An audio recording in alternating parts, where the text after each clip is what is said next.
Welcome to The Explainer. Today we're diving into something that's absolutely critical for anyone who relies on backup power. We're going to talk about how you really know if your emergency batteries are actually ready for an emergency. We'll be looking at VRLA battery testing, pitting the old way against the new way. So let's kick things off with a pretty serious question, because those silent guardians of your systems, your backup batteries, well, they can fail without giving you any warning at all. What looks perfectly healthy on the outside could be a complete disaster just waiting to happen on the inside. The specific batteries we're talking about are called VRLA, which stands for valve-regulated lead acid. You see them everywhere: data centers, telecom hubs, hospitals, you name it. They're sealed up tight and often called maintenance-free. And that sounds great, right? But that's the catch. Because they're sealed, it's incredibly hard to see problems like internal corrosion or the battery drying out, at least until it's way too late. So for years, how did we deal with this uncertainty? Well, the standard approach was, let's just say, direct. You could really call it a brute force method. Basically, a full-on stress test designed to push the battery right to its absolute limit.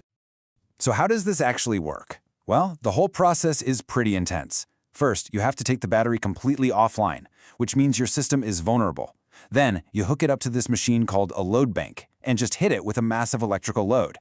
You're basically creating a fake power outage to see if the battery can handle a real one. Now you got to admit, there's a certain appeal to its honesty.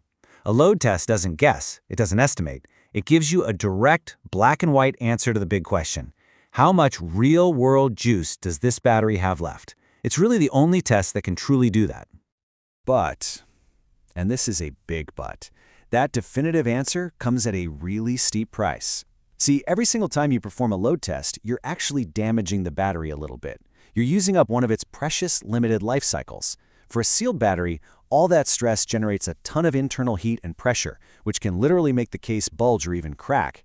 Plus, you've got system downtime and some pretty serious safety hazards to worry about. All those risks and costs led to a huge shift in thinking. The industry realized that basically breaking your batteries to see if they work probably wasn't the smartest long-term strategy.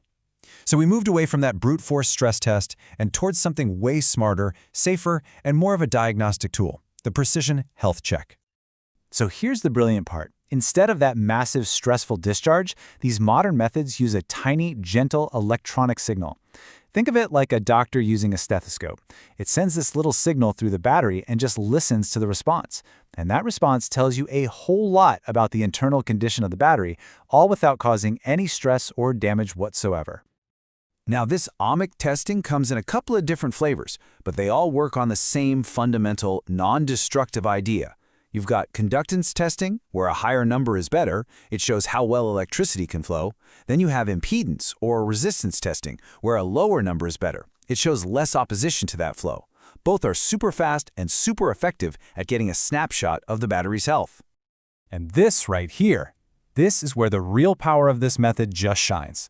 A change of just 25% in a battery's ohmic reading can signal that it has already lost about 20% of its real-world capacity.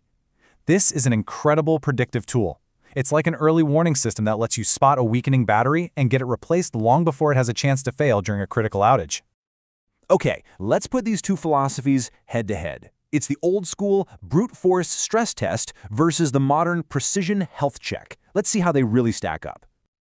And when you lay it all out like this, the difference is just night and day, isn't it?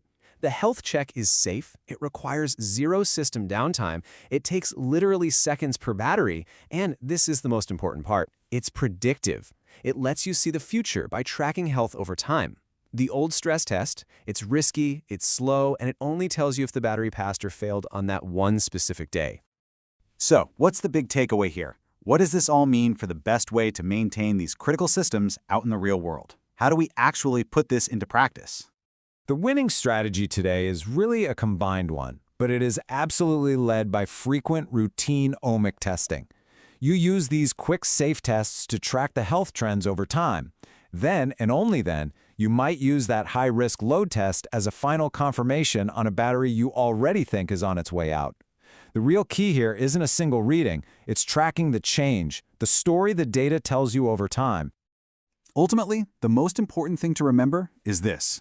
This whole modern approach isn't just about making your batteries last longer. It's about protecting the integrity of the critical systems that they support. It's about making absolutely sure that when the power goes out, your backup power actually shows up to do its job.